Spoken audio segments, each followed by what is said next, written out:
नमस्कार मुलांनो, तुम्हा सर्वांचे हार्दिक स्वागत आहे। मागील सत्रात आपण साध्या विद्युत परिपथ आणि त्यांच्या घटकांबद्दल शिकलो।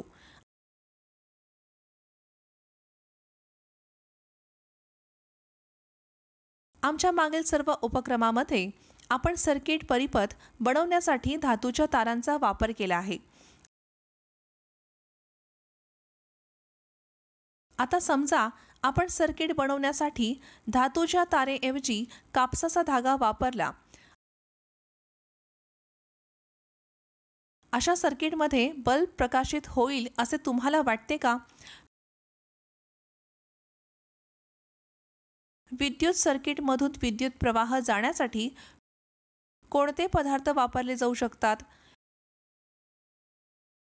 विद्युत आणि परिपथ वर्ग 6 विज्ञान या धड्यातून विद्युत वाहक आणि विद्युत रोधक बद्दल जाणून घेऊया।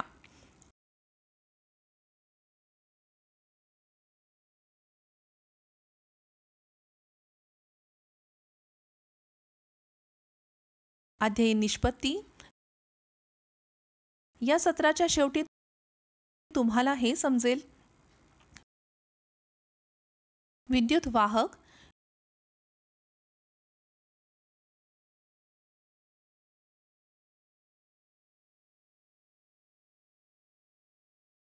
विद्युत रोधक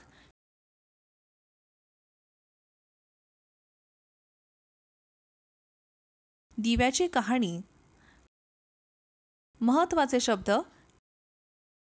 कंडक्टर विद्युत वाहक विद्युत प्रवाह त्यांच्यामधून जाऊ देणारे पदार्थ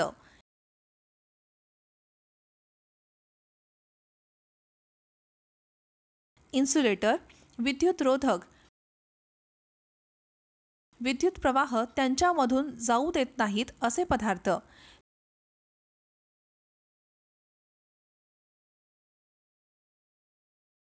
विद्युत प्रवाह विजेचा प्रवाह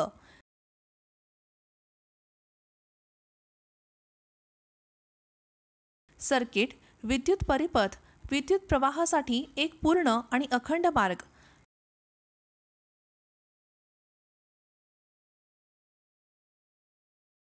बल्ब दिवा। सुरुवात करण्यापूर्वी या सत्राचा संकल्पना नकाशा पाहूया।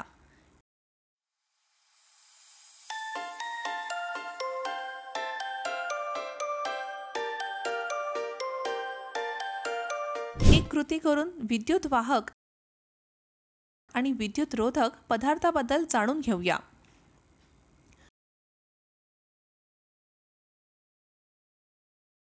आकृतीत दाखवल्याप्रमाणे विद्युत परिपथ जोडा आणि दिवा चमकतो का ते तपासा। ड्रॉइंग पिन मधून सेफ्टी पिन काढा जेणेकरून तुमचे दोन मोकळे न जोडणी केलेले ध्रुव A आणि B असतील। A आणि B मधील अंतरामध्ये हेअर पिन खोड रबर प्लास्टिक स्केल मॅचस्टिक काडीपेटीची काडी धातूच्या पांगडीचा तुकडा काचेचा तुकडा पेपर क्लिप इत्यादी वेगवेगळ्या वस्तू घाला आणि प्रत्येक केसमध्ये बल्ब चमकतो का ते तपासा।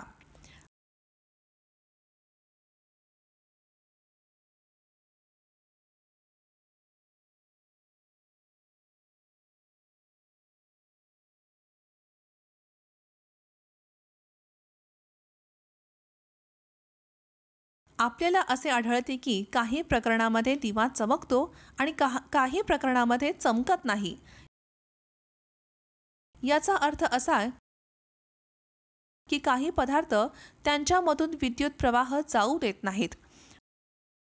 दुसरीकडे काही पदार्थ त्यांच्यामधून विद्युत प्रवाह जाऊ देतात जे चमकणाऱ्या दिव्याद्वारे दर्शवले जाते। ज्या पदार्थामधून विद्युत प्रवाहाचे वहन होते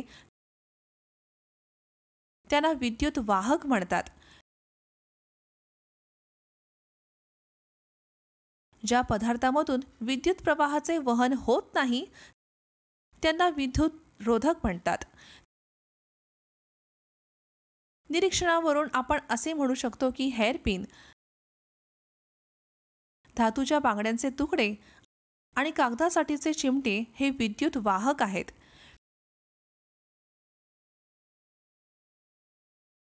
खोड रबर, प्लास्टिक स्केल, काडीपेटीची काडी आणि काचेचा तुकडा हे विद्युत रोधक आहेत. कंडक्टर, विद्युत वाहक आणि इन्सुलेटर विद्युत रोधक आपल्यासाठी तितकेच महत्त्वाचे आहेत.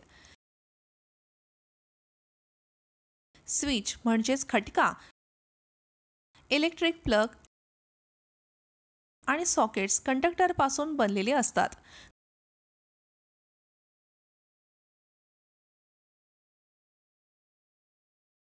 दुसरीकडे रबर आणि प्लास्टिकचा वापर विद्युत तारा, प्लग टॉप, स्विच आणि विद्युत उपकरणाचे इतर भाग झाकण्यासाठी केला जातो, ज्यांना लोक स्पर्श करू शकतात. आता बल्बच्या शोधाची कहाणी जाणून घेऊया. आपल्याला वाटेल की बल्ब एक अगदी साधे उपकरण आहे. फक्त एक स्विच दाबा आणि तो उजळतो. पण तुम्हाला माहिती आहे का की पहिला यशस्वी बल्ब बनवण्यापूर्वी अनेक शास्त्रज्ञांनी अनेक वर्ष कठोर परिश्रम केले होते.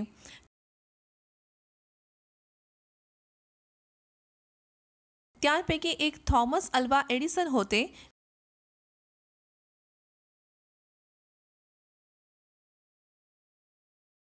जे शेवटी पहिला बल्ब बनवण्यासाठी यशस्वी झाले.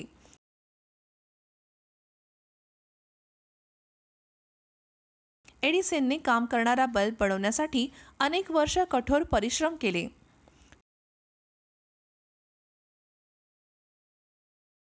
प्रथम त्याने एका पातळ धाग्यासारख्या प्लॅटिनम वायर तार मधून वीज प्रवाहित केली. त्याला लक्षात आले की वायर गरम केल्यानंतर प्रकाश देते, परंतु काही सेकंदांनीच ती जळून जाते.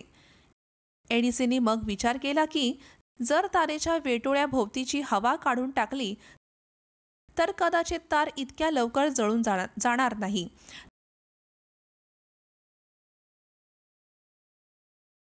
त्याचे काचेचे आवरण बनवले आणि त्यात प्लॅटिनम तारेचे एक फिलामेंट वेटोळे बसवला.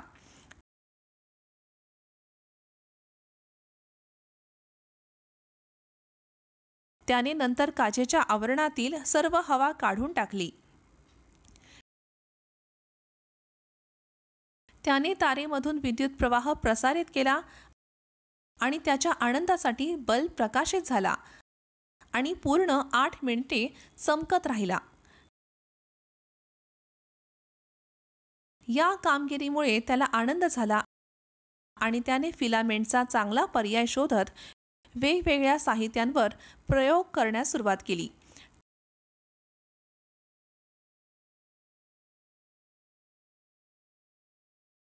त्याने काजळीने लेपित कापसाचा धागा वापरून पाहिला. हा फिलामेंट 45 तास सतत जळत राहिला.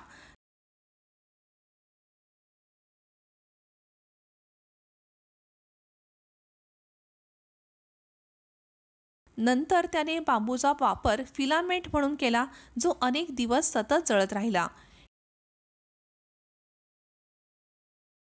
शेवटी आज आपण वापरत असलेले टंगस्टन फिलामेंट बल्ब शोधले गेले. लक्षात ठेवण्याजोगे मुद्दे. ज्या पदार्थामधून वीज प्रवाहित होते त्यांना विजेचे वाहक म्हणतात. ज्या पदार्थामधून वीज प्रवाहित होत नाही त्यांना विजेचे रोधक म्हणतात. हवा ही विद्युत रोधक आहे. इलेक्ट्रिक बल्बचा शोध थॉमस अल्वा एडिसन यांनी लावला होता.